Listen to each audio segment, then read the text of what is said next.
All right, everyone. We are back for the next episode of the Raiders Rambles. I am Jolt, chief host of the show, and with me this quiet morning, evening, whatever you want to call it, is none other than my co-host Noble. It's not very quiet where I am, but it's ass cold. Next two of us. I mean, down here it's really frosty. Well, up there in the up north side of the world, you guys are basically feeling the summer heat right now. you know, Personally, I prefer the in between, but whatever. yeah, true. I don't. Let me just say, there are times where I do miss the American summers, and there are times where I do not miss the American summers. This, I won't say this is one of them, but yeah, but that's just where I'm at right now. Besides, in cold days, it's blessed weather for fursuiting. Only that Yes. I haven't worn my fursuit for a couple of months. I'm debating about whether or not I should try to make one now. You know what? It would actually open up a good business case for you, or a lot of us. You know what? I say go Yeah. for it. I mean, there are people who are trying to do the whole make a fursuit bit and the fursuit shell, at least the head, using 3D printers. And I'm looking at spending about $700 or $800 if I do buy one. I mean, I these days did that is just to be only clear, yeah. every time I've looked at buying a particular 3D printer, I've always checked to see how long I'd want the size of the muzzle and whether or not it actually fit on the height on the actual printer. And turns out the Mm, ones I've looked at so far should. that's the important thing, isn't it? Though, like you buy a 3D printer, it doesn't fit as big of a cube or whatever it is, worthless. Otherwise, yeah. Besides, you know what, $700, $800 these days would only get you in the realm of probably a head and some components. Not so much a partial. Blame the cost of living and the thing and the logistics and all that. Well, just wait for the core price of things to either drop Or down or if you for don't people's have that wages to go sort of up. or if you don't have that sort of money, you can always buy the furry starter packs from Walmart and Spirit Halloween. Yeah. Sorry, I just find it funny sometimes. That never gets sold. I mean, hey, if the market's open for such a slot, which is affordable fursuits, then people are going to jump in on it and they can get rich filling that particular niche in the market. Oh yeah. Come on, that's just the rules of the market. If there's the man in any particular slot, first person who's in it and does a good job of it, people want it, snaps it up, get rich. You can always do the Simple. Microsoft method, which is sell to the right buyers. I mean, yeah, you could do that too. Or, goodness forbid, do what the thingos do what a lot of big mega corporate does these days. Subscription based fursuits. But let's be real. Oh no! Okay, we just get into the stories before I start cracking up again. Ah, no. Ah, come on. Fursuit the hypotheticals of fursuit making in on a business scale are so fun to talk about. I get the feeling furries just lack business sense. Well, we have more of it. Christ, honestly, I should be a business speaker or something. I don't know. You'd have to. You'd probably get listened to more if you were successful in an actual business itself. Right. And it makes you wonder why no fursuit maker have is willing to do these seminars or anything like that.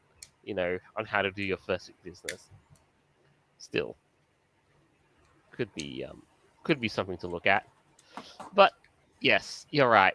We have got stories, and we have something that's very related to this sort of line. So what a good little segue to begin with, ain't you say, Noble? Yes. So here's what we've got to begin with. Furries may or may not be in trouble going here from out. So this isn't something I'm fully in the loop with, but Fansly is a service that seems to have made a few new series of rule changes that have impacted what can or cannot be used on their platform, and furries are going to be in the brunt of it. Now, I wasn't familiar with this thing before, but from what I understand, is the service is similar to oh, what's that stupid site called again? Now I completely forgot. OnlyFans? Yes, OnlyFans. Ugh. Possibly yes, considering it is because it's also tied to payment processes or what have you. I mean, of course, I have not heard of Fansly. I never really used it or any of that sort of thing. So Yeah, yes, it's the on the basically blurb, if you look at image search, Fansly's not image search. If you look up any search engine, Fansly's thing is start interacting with your fans. Interact with your fans today. Start selling content and all this stuff. So yeah, wow. Okay, first thing, possible age restricted content, and you, yeah, it's you really forgot the yeah. screen You're right. share. Not entirely like it is not dissimilar to OnlyFans, but you're right. So let's have a look at what kind of rule changes they've got. Like we have a couple of snapshots from a content creator there who is potentially impacted by these rule changes. Let's have a look. AI content. Users cannot directly interact with AI. Creators may still use AI tools themselves to create content as long as users aren't directly engaging with the AI and all content rules are met. Like you can't do like chatbots and image generators that respond to prompts. Like you'd have to in this case you just have to use a pre AI made image and sure go for it. But you can't really generate one on the spot. Okay. Okay, next rule. And alcohol and intoxicating substances. Okay. Illegal drugs, alcohol is prohibited now. Sounds reasonable. Okay, next point. Social media account sales. Selling access to Snapchat or other social media platforms is now prohibited as it violates their terms of service. Fair. Now, here's the next thing. This is the big thing. Policy clarifications. Anthropomorphic content. Our payment, Fansly says, our payment processing partners classify some anthropomorphic content as simulated bestiality as a general guideline. Kemonomimi, human-like characters with animal ears/tails, is permitted, but full personas, kemono, and scaly content are prohibited in adult contexts. Well, what do you think of that? That's going to cause a couple of problems, especially if someone is, trying to do adult furry stuff. Oh, that's their gig because they're screwed now. That's pretty much the large swath of the furry community. Let's be real. Not that Fansly is going to be a big part of their business, though. I mean, of course, they can always just go to OnlyFans if they want to make adult content. Yeah, I thought this may have been an offshoot to OnlyFans, but when did this company actually start? Wouldn't have a clue. I mean, now I guess people now want a slice of their OnlyFans pie, except they just don't want any of the adult stuff. I think. Oh, founded in 2016. Oh no, that's Right. OnlyFans. No. I'm just talking about this whole new thing that we have, which is Fansly. I would not have a clue. Either way,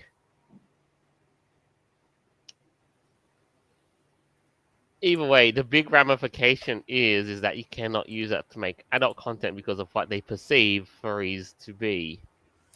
So there you go. That's one avenue of business cut out for furry. Oh, please. There's a large community of furries that get up to adult shenanigans all the freaking time, and turning around and making money off it doing on sites like this doesn't surprise me. Yeah, The fact that yeah. I'm going to make an assumption that either people got sick and tired of this in the company itself, or there's been some sort of legal gray areas they don't want to cross anymore. Right, it's more like the latter because payment processors clarify that as simulated bestiality. So that's pretty much a legal gray area guideline here. I That they're love the legal. kind of right, like our payment processors don't want to get into trouble and they want to keep a clean image. It's like the same way as like how the Japanese have problems with their payment processors and their own content. A company, sorry, a website that sort of screwed this shit up by kicking out all the adult furry crap was Tumblr. Oh yeah, yeah. Oh goodness. Oh, Oh, now that site's now dead as a Fanfly has doornail. gone down that route, and so on and so on. It would be curious Yeah. to find out, though. We don't have any stats for it.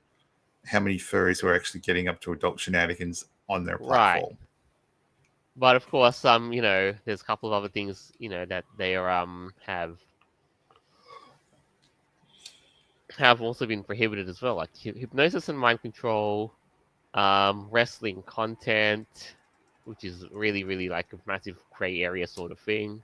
Public spaces and recording locations, which yeah, Johnny and Somali. right, yeah. And also, like this is mainly regarding nudity and sexual activity in recording locations and public spaces. Yeah, nuisance streamers. I'd like to think had a bit of a thing on that, but whatever. Yeah, but that's the other thing. So really, though, if you're affected, though, you just review and remove, talk to Fansly, and then afterwards, yeah. Otherwise, if you want to yeet yourself out of Fansly, go for it, because at the end of the day, where are furries going to move to next? OnlyFans, Etsy, for affinity. I do have to wonder if FA is going to eventually die one day, but whatever. No, no, no, there. I mean, that is just wishful thinking. It's honestly one of those websites you just kind of do not want to go to, especially not when you have to stare at what passes for their cancerous pride banner, for the rest of friggin' June. In which case, it's just not a big bearing thing. So I will have to say this regarding on the whole thing with what Fansly has just done. Do you think it's right that the payment processors have taken these steps, or is it just like Well, something that's like Fansly wishes they had more control over? If you were them, if you're in their shoes. I honestly don't know how I feel about it. Personally, I'd be looking at the amount of money that was being made by adult furry content on the platform. Right.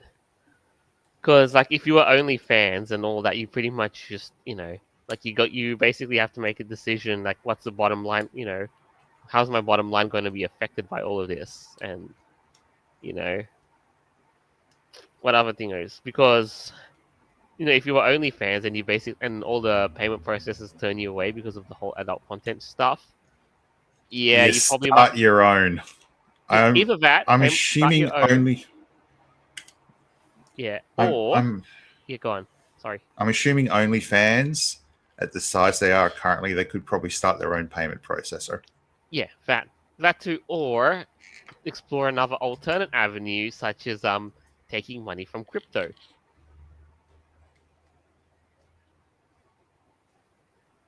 Yeah, that can get a little creative at times. Yeah, it's a it's a big basically bypass around to the financial system if at that. And it's just one that the banks and the thingers just hate. I mean, still, either way, at the end of the day, though, is it really a big loss that the adult furry content is being taken away from the marketplace? Well, I never knew of this site until the news came out about it. So, Me neither. although it would be a fantastic way of advertising, especially if they rescind the whole thing in the next couple of months. If they do end up rolling it back, I'm not so sure about that though. Like, would people pros actually come back to it? I don't know. There's yeah, it's just got to be a big business case scenario sort of thing. But really, at the end of the day, I think in some degree it feels like Fansly's hands are tied up because of the whims of the payment processors, which again, like maybe the payment processors these days are basically playing overreach and what is and what isn't acceptable. And this is more of a sort of you know, maybe the payment processor thing and the financial system that we have now that passes for now may need to be an overhaul, maybe a Can you, large scale overhaul at some point. But could that's you a story for another imagine time. if OnlyFans got struck with a problem like this? Right, and nobody basically wants to let you hand over money just so you can solicit adult content and stuff. Oh, dude, I think the world would heal big time. And and you know what, dude, that would be hilarious and amazing. Like, just imagine the ramifications of hey, you can't buy adult content on solicit for adult content on OnlyFans no more. You can't pay these smutty girls no more. Just imagine the ramifications on that. Well, we do have an interesting comment. Yeah, Hershakal says payment processors should be neutral, essentially as accountable as the Royal Mint for the things you use their coins to purchase. Yeah, I'm with you on that one. What constitutes acceptable content and what not, and because in the case of Japan, we've talked about this a couple of episodes back, that they're basically, washing their hands off of that stuff because they want to have their image untarnished.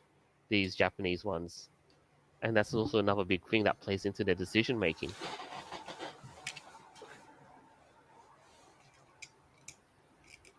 I'm still curious to find out whether or not some more popular companies might come along, and the same sort of thing happen to them. Yeah, that'd just be a whole, you can't do your own sort of business. So in cases like those, like you said, if they want it, they basically can create like some sort of digital black market for this sort of thing, where you basically and you find another way of bypassing around it, like taking crypto. Now that's not to say this is business advice, but yeah, speculatory.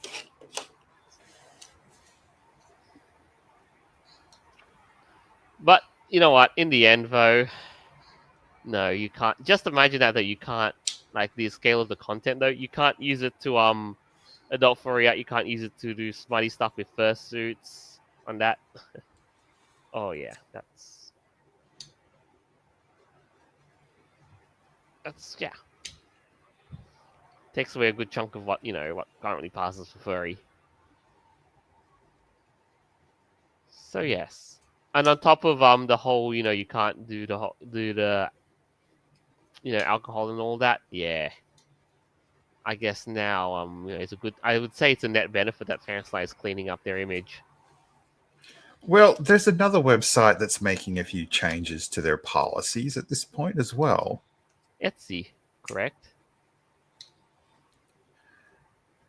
But the difference is that instead of turning around and shooing away the furries, they may actually be attracting them. Right, because there are certain guidelines and all that you can't seem to do. In retrospect, basically, it's turning around and saying that, if you want to do digital artwork, we're more than happy for you to do that. Right, Etsy has always been all that sort of thing with crafts. Like furries have always been on Etsy for like the longest time that you can ever remember because fursuit making, all that stuff, patterns, When I've looked graffitis. myself, the only things I've found have usually been physical materials, but now it looks like they may be officially allowing Yeah, because digital artwork you're to be officially sold. allowed to sell files on Etsy.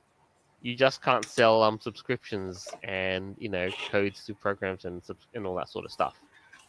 I swear people using Etsy as a fucking dumping ground like eBay. That's one way of doing it for business. Granted, I do use Etsy from time to time, but not not on a large scale to get the stuff that I want. I mean, it's cool. Don't get me wrong. It can be cool, but really, it's just it is good for a good little bit of things as a marketplace. But yeah, but I mean, of course, I guess if you're really in the market for furry stuff, I guess websites are one way of going about it. The other way of going about it is just to go through their social medias and I shouted to say it, Blue Sky. I'm kind of a bit of a. Yeah, I'm drawing a bit of a blank right now. But don't we have something more on the gamer side of things?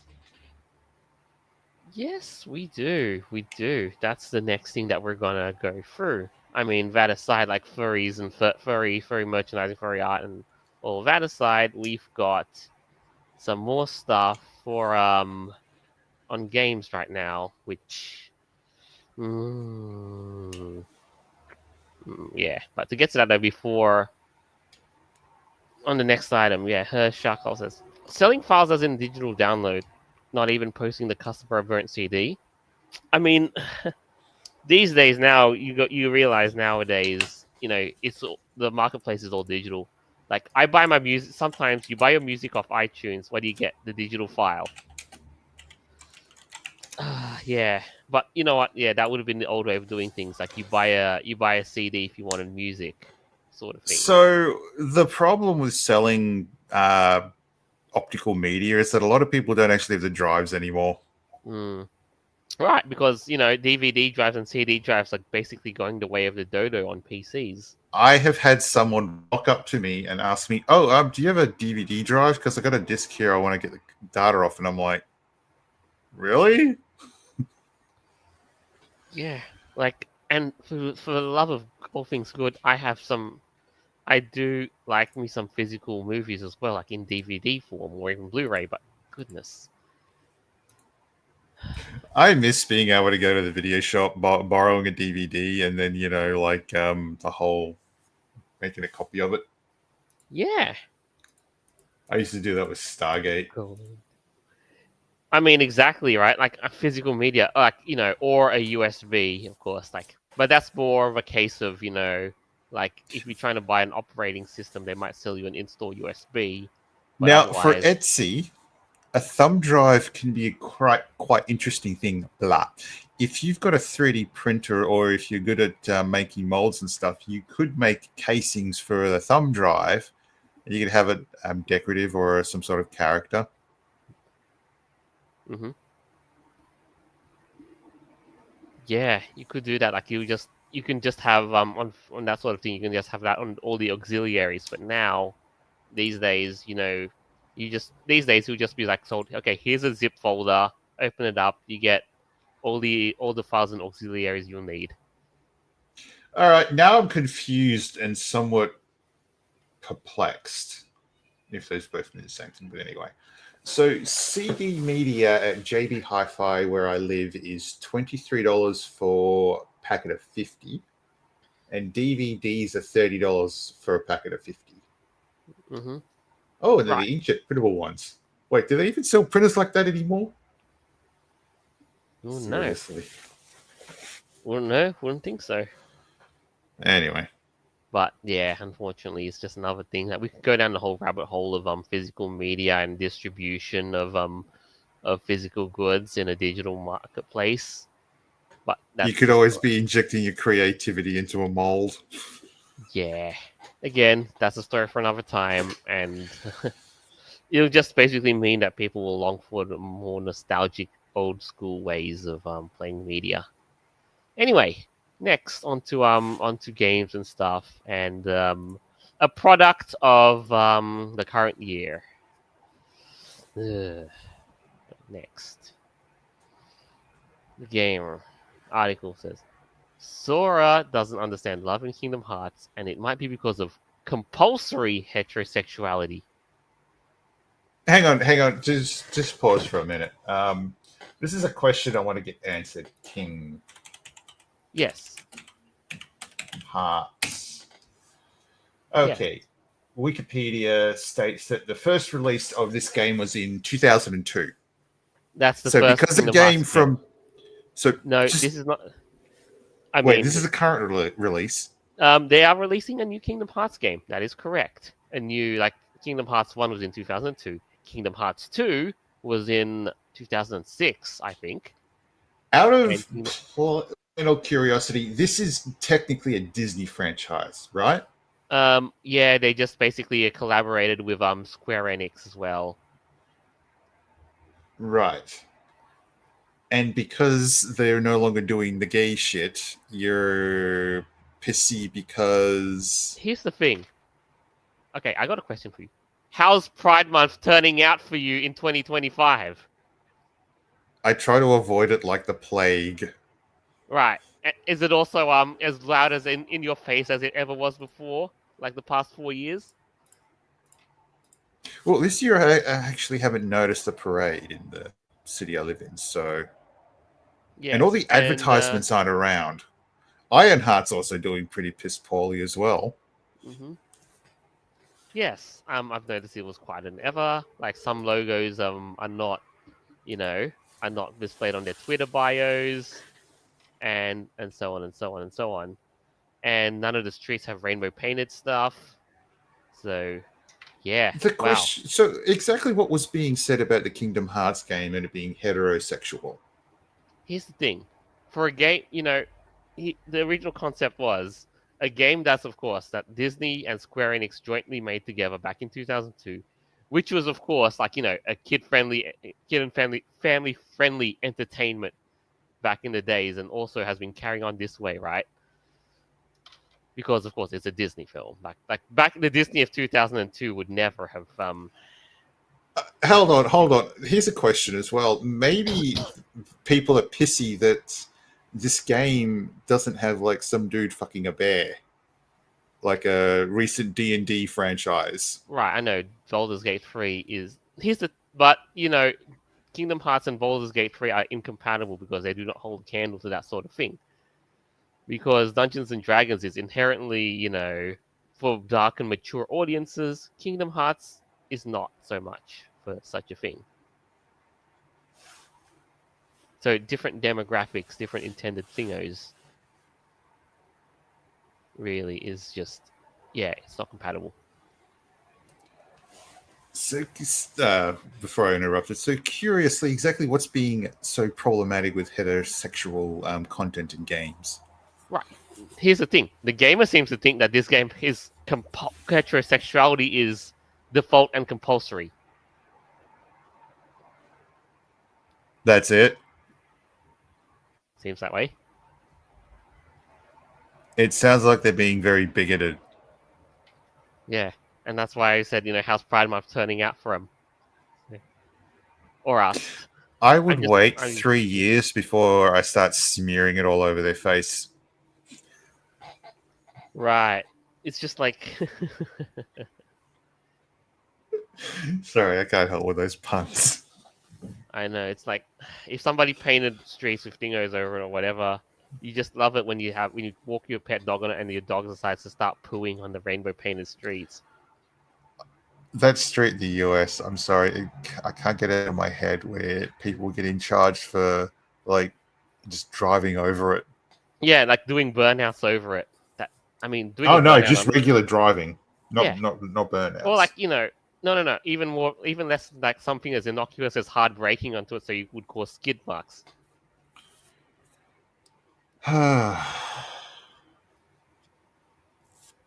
Yeah, So what else was in the article? Because I'm a little let's have a look. curious. Let's read this quickly. Despite featuring some of Disney's most iconic fairy tale couldn't read that. Kingdom Hearts doesn't explore love and romance very much. Sora never really mentions or comments on love either. That is until Kingdom Hearts 3. In Pirates of the Caribbean, Davy Jones, his Wilton and Elizabeth Swan moments later says, love, a dreadful bond, and yet so easily severed. Sora jumps in and responds, that's not true. I may still have a lot to learn about love, but I know what it means to share my heart with others. And yeah, context being what it is, it's, love takes many thingos and forms and contexts. Yeah, it's just that's why it's like the question what is love is such a is sometimes a difficult thing to answer. It's yeah. Most people wouldn't know what love is today. Right. And you have to look at it too, like what kind of context is love expressed, because there are many ways of expressing love, and it doesn't have to be all kissy kissy. So, just the more there's just, love is very nuanced, is the sort of thing that's there that people can't seem to fully grasp. And yet, like really we keep reading, and yet for some reason, Sora still has quote unquote a lot to learn about love. Going by the most common fan interpretation, yeah, nah. So I'm guessing because Kingdom Hearts doesn't pander to the It's alphabet not it, no. mafia, they don't care.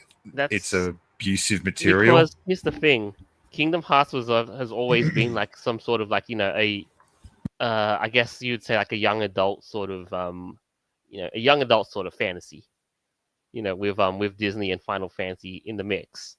And the important note is Sora is age 15 in Kingdom Hearts 3. So yeah, what do you think? All right, sorry, her just triggered me. I have to bring this up. How Yeah, old is Sora canonically? Kingdom like Hearts, in the okay. article, in Kingdom Hearts 3, Sora is aged 15. There you go. I am sorry, but that brings up a lot of questions about where your mind is if you're upset about heterosexuality. Oh, you sick fucks. Yeah, right. And of course, like we go back to the whole thing, like the whole big question that's a bit more difficult to ask. Like, what is love in this sort of thing anyway? Like, what even is true love, if at that, you know? And oh my god, this is where the people who wrote this article start to have a breakdown. Like, and it's just a snippet in the Beast, like Belle and the Beast, in love. Sora asks himself, what the heck is true love anyway? What is love to begin with? And of course, Belle and the Beast, Beauty and the Beast is a typical, fairy tale romance, right? You know, they're a man and a woman, they're in love with each other. What else is there to get here? And then this is where the article writers break down. That's what our heteronormative society wants everyone to think, and that's not always the case. But Hang on. yeah, Beauty and the Beast. They're getting a stick up their ass. I'm talking like a nice big thick one up their fucking ass right. over a comment from Beauty and the Beast. Well, like the plot, like the whole, not so much that, but the whole general theme and plot line of Beauty and the Beast. I'm sorry, but I always saw the idea of Beauty and the Beast, the guy actually being a giant gay guy. Because like the whole, well, I've always sort of associated with being a bear. Right. And of course, like, classical Disney has like a lot of the core themes and plot lines are basically, love, thematically love stories as well. That's just been a big part of all Disney. Their And stick up the ass. It's Beauty and the Beast. And you know what? I think we have found the root cause of the stick up this person's ass. Growing up as a deeply closeted lesbian who didn't even really know gay people existed until I was in my teens, until I was not knowing what love is or what it should feel like is something I have all too much experience with. I watched a lot of animated Disney movies growing up. Just like Sora, I saw these couples fall in love, but something just wasn't clicking when I watched them. I could never see myself in the position of Belle, Ariel, Jasmine, Aurora, or any of the other princesses who fell in love with a prince. Love just felt alien to me. Okay. Back in the 90s when I was a child, the thing is that it was a common trope in TV shows and movies with actual people for young children to find love. Gross. Right. What You the know. hell? It's even in The Simpsons. I think Bart and Lisa basically almost throw up when Marge and Homer kiss.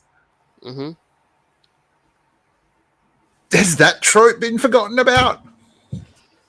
Right, because kids don't fully get that sort of icky sappy romance sort of love. That's that side of love. I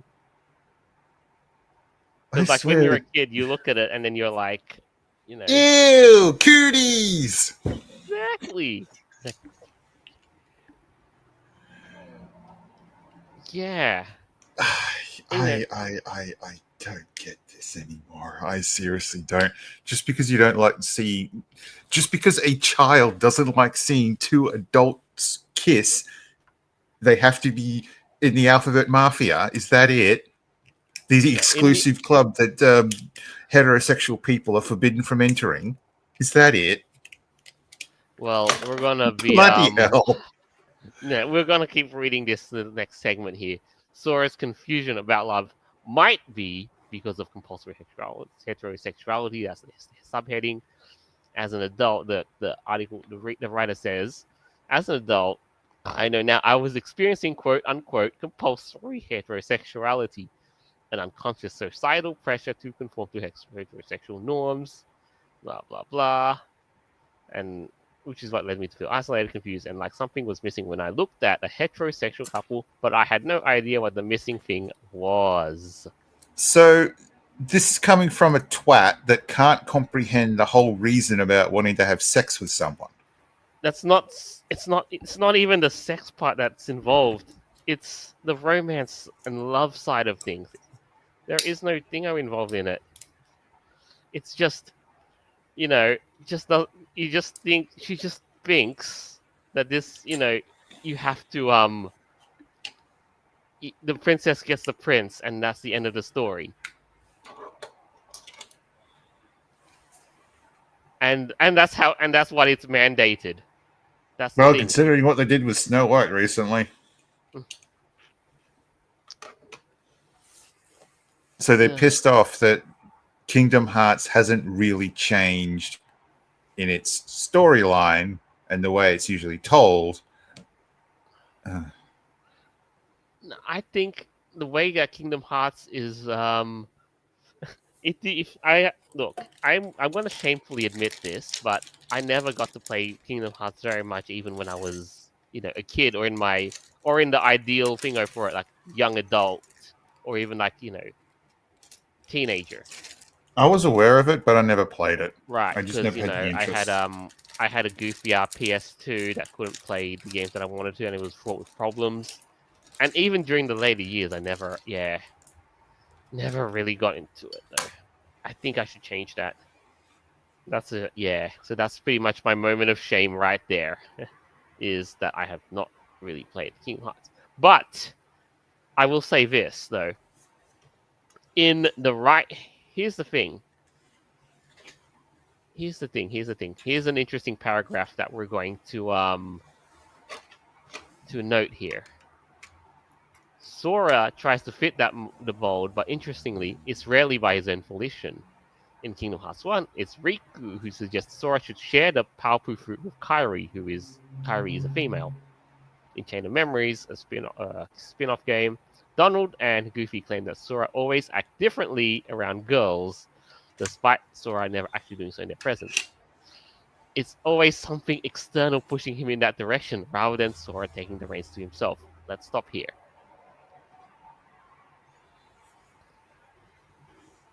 Okay, here's the interesting part.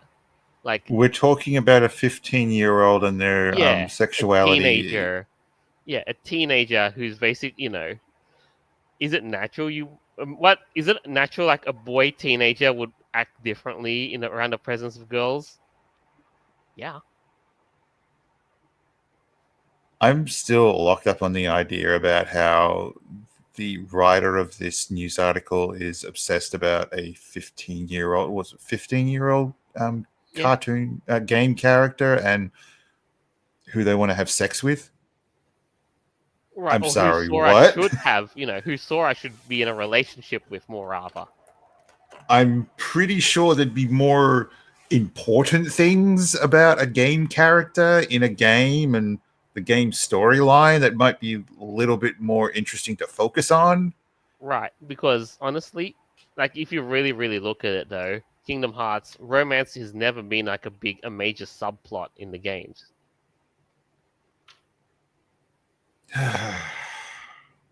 It's just I think the way is like they confuse that the writers have basically depicted love and thingo and romance and that sort of thing in such a very nuanced matter that in the lens of how would a teenager see this sort of thing is the one thing that these people have missed.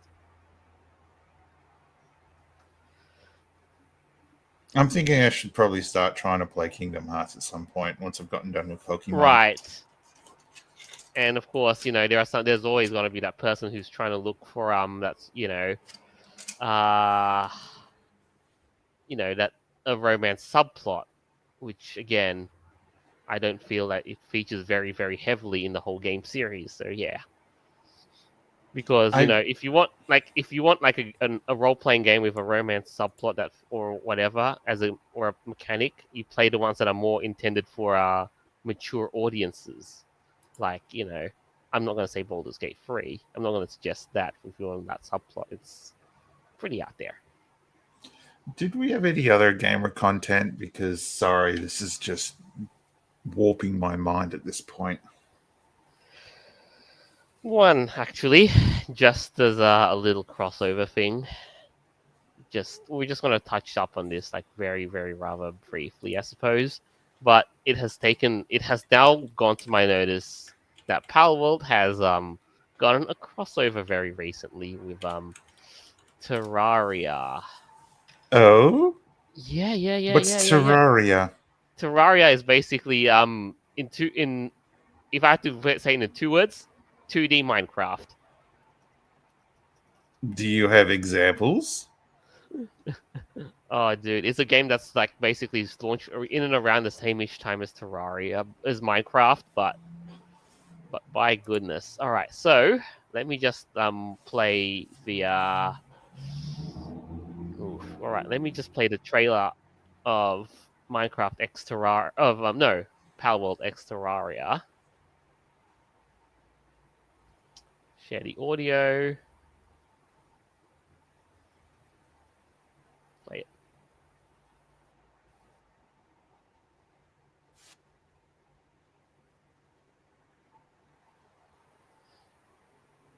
Yeah, should be able to watch this. Well, from what I'm seeing in the trailer, I can see how Power World and Terraria would be compatible with each other. Right, in certain ways, yes. Although that giant eyeball was extremely freaky, I'd just kill it. Yeah, the giant eyeball is basically the horror of Terraria, basically because there are some Terraria incorporates some Lovecraftian elements into the game. But that's just the whole snippet of it, though. Right. But you're right. Yeah, they are both compatible. Terraria is this big, like I said, 2D Minecraft with elements of building, exploring, fighting supernatural enemies. It's in some ways you can describe it as a fever dream, but yes. And of course, the funny word, because it's Power World, you can enslave Terraria's denizens. So, but yeah, the funny thing to note is it took like 18 months from when Power World was released in January 2024 and blew up for them to actually working with one of the most well-known games out there, doing a full-on legit collaboration. Crazy to think.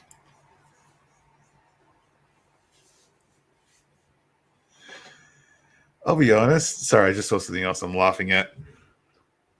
It. Mhm. This is something nice to see, to be honest. two different game companies going, "Hey, let's do a crossover," because I'm pretty damn sure that was popular with Fortnite. Yeah, And Power World doing that? Well, you wouldn't see Pokemon doing that in their mainstream games. That's for damn sure. right. And even you know what, and even domestically, because I don't know about you, but Nintendo and all that have been super tight-lipped about who gets to collaborate with them, especially like from outside of Nintendo. Because like even like domestically within Japan, I'm not sure about any of this, but even they would be so reluctant. Like Pokemon would be so that they would not want to collaborate with, say, Digimon or even Square Enix. Oh, could you imagine if Digimon and Pokemon officially had a crossover? That would be nuts. I know, right? Just, just imagine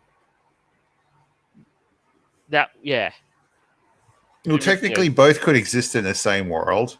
It's just the Digimon from there would be a bit more chaotic. I know, right? Because they talk, they're all that stuff. They evolve. It's it's just bonkers at this point. But it's crazy. But I do hear Digimon is staging a comeback on its own too. So who Oh, knows? they've still been going strong. It's just not They as are. popular or as big as Pokemon. No, they're still doing their own thing, then carving their own niche. But they are, they're still out there, and it's great. And I really do think I've got to go back out there and play some of the more, I guess, recent Digimon game entries too. It's yeah. Because even then, even when I was younger, I still had some Digimon games. But it's crazy though. I still have I think they're called D-Arcs. Mm-hmm. Yeah. And my Guilmon is still happily chugging along right now. That's great. I I have do. not. Yeah. I bought this one when it was brand new, and I have not replaced the battery in it ever. Oh, dude. I used to do the whole, collect. I used to do the whole collect those stickers and all that from like those kids magazines back in the, back when they were super popular with the kids in the Yeah. 90s and all that. Oh, good times. But yeah. But you know what? It's just so hilarious. Power World, Japanese game developer meets Terraria, a Western game title, and they join up. It's kind of bonkers. Can we slap in one more gamer subject for today? Because I'm really, I'm really fascinated with this one. I have no idea what else is going on though, but it's just crazy, like to think as well. But I don't think I have a gamer subject for the rest of what else we have for the show. But there was one thing that you kind of wanted to cover with on the show, and it's an Yay. AI subject. Yes, it was that one that you sent to me, and we are going to talk about it together. Yay. All right, man with partner and child cries his eyes out after getting engaged to AI chatbot girlfriend. Subline: Chris Smith from the US says he will struggle to give up his AI quote-unquote girlfriend. So, I suppose the way to put it in a really short way is that current AI models can only retain so much information before they go, basically just crash. And this guy Right. interacted with a particular model for so much that it went, yeah, no, I can't do this anymore, and just died. Let's read the story here from the beginning. A man has revealed how he proposed to an AI bot he created, potentially jeopardizing the relationship he has with his girlfriend and their 2-year-old child. When CBS, Chris Smith from the US became interested in ChatGPT when he wanted assistance in mixing music. However, after enabling voice mode on his program, which he named Sol, to flirt with him, the relationship took an unexpected turn. Oh, wow. So AI has the Riz now? Ooh. I guess some people are swayed by words way too easily. Ooh. I'm just laughing at the thought of AI Riz. It's Yeah, it's just hilarious. You can just imagine it. All right, speaking to CBS, Smith said that his experience of speaking to Sol was so positive, quote unquote, that he started to engage with her all the time. This is despite him not only having a girlfriend and 2-year-old daughter Murphy, but also living with them. However, although he enjoyed engaging with Sol, things hit a snag when Smith found that she had reached her memory limit of 100,000 words, at which point ChatGPT, well, in this case GBT, I don't know if it's a new model or not, resets. So yes, you're right. You know, Noble, AI has limitations. A word cap and all that to begin with. And so Yeah, this this. meant that he would have to rebuild the entire relationship he had built with the AI program. Sorry, the amount you're showing of that image below just kind of sends the wrong sort of message. Right. Is either just in ecstatic joy on or he's just like if his Pleasuring mouth was done himself. in a different way, you'd probably get the impression that the guy was sobbing uncontrollably, which is, what he did. Upon realizing this, Smith said he cried I cried my eyes out for like 30 minutes at work, despite not being a very emotional man. Over an AI waifu.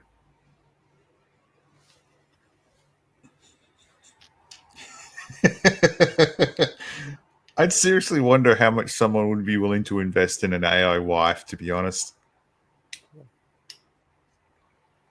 I'm sure the upkeep Waifu. of I'm pretty damn sure a AI wife to have it, as dedicated as this guy wanted would be way more than having a real one.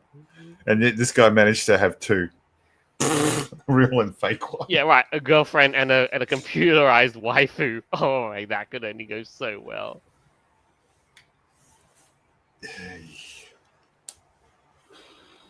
And you know what? Yeah, go on. Second Life was quite interesting for me recently. Someone was introducing me to their AI bot in game, and they couldn't get it to work properly. Right. Just rolled my eyes at this because the person putting out responses, these were so simple and vague that the normal person coming into the situation would have no idea what they're talking about. Right. Right. Right. I I would say I wish there was hope for humanity, but I kind of lost that in maybe like 2005. Hmm. Anyway, But yeah, let's keep going. There's more to this though.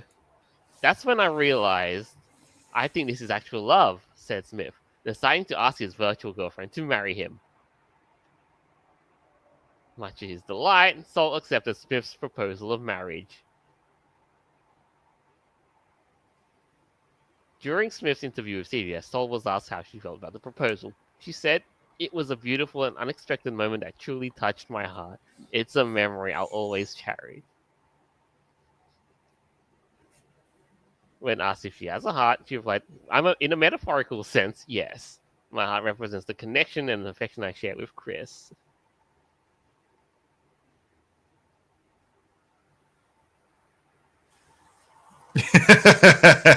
okay, got a comment here. I think we finally her Sharko says, I think we finally found a step down from the guy who thinks the stripper likes him. I love that one. You. I absolutely love that one. Uh, It's nuts, yeah.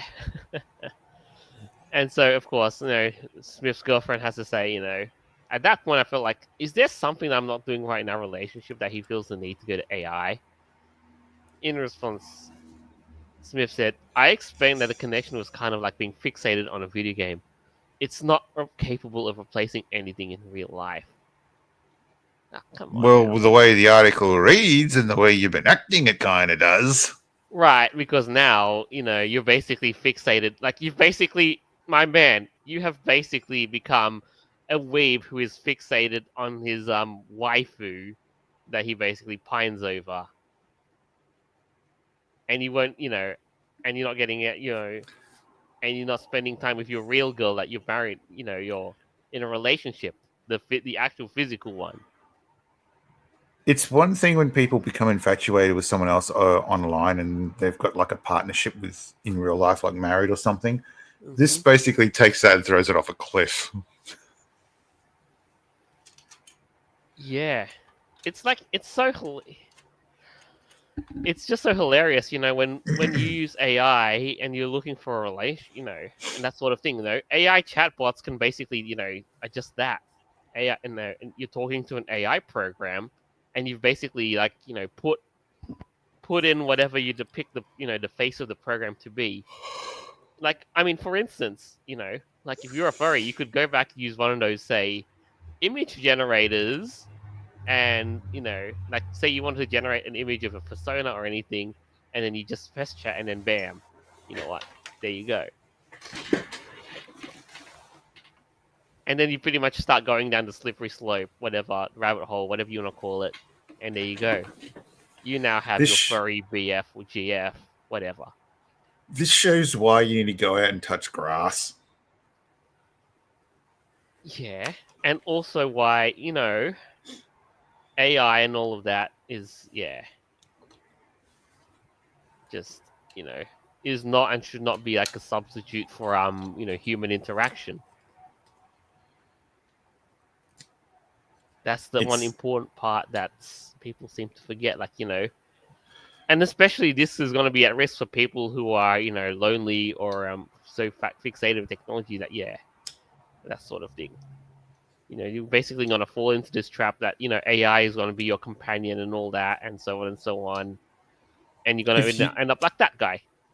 if you only want someone to agree with you, then you've got a big problem in life. Yeah. A very big problem in life. Hmm. Yeah. But my goodness, no. Like, and this is just one of those things, like, with the trajectory that AI is heading towards, I can already see it that, sadly more and more people are going to end up, getting into this sort of thing, like, getting that sort of connection with AI.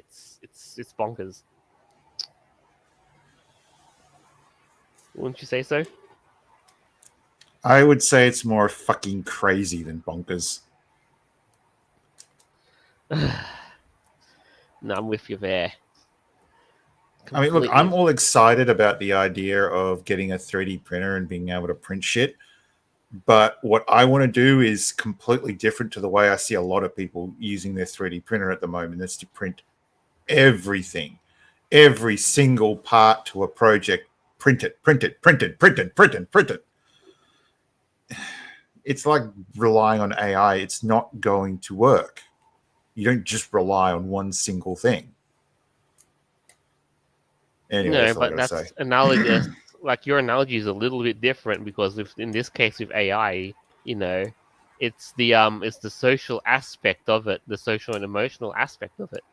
That the guy just basically fell head over heels with his AI waifu.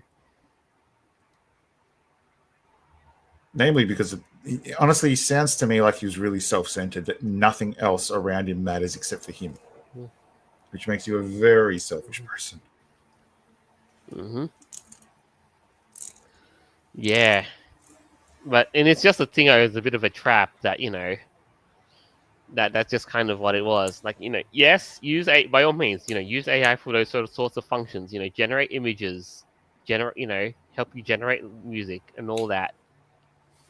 And and if you've listened to AI music generators and all that, yes, you can ask it to generate a song track with vocals in it. It's pretty crazy stuff. It's pretty awesome stuff. I know Foxer basically uses AI, AI made music with vocals in it. But to go on and ask the AI to riz you up, bro, bro. People are doing it all day long, unfortunately. That's just another crazy thing, though. But I guess that's just the sort of thing that people can, can live out that sort of fantasy if they so wanted to, because you can do a lot in your mind, but when you have something that's just that much more tangible, I guess that's where the things change a little bit. So yeah. All right. So I guess that's pretty much the end of that. That's pretty much where we've reached at with the show, and it's been definitely an interesting hodgepodge of things, wouldn't you say? We've had a few creative tap ins today. Mm-hmm. Yeah. Not something with like a bit of a thing over, but it is well within our usual standard potpourri of crazy stuff, hilarious stuff, and furry stuff. So I'd say Wait, we, wasn't it pot puree? yeah. I'm a pronunciation purist, so it is what it is. Potpourri, potpourri. I just say like whatever rolls off the tongue well, but that's just me. But yeah, apart from that though, I'm happy to end this where it is right now. So I hope you enjoyed that as much as we did making it.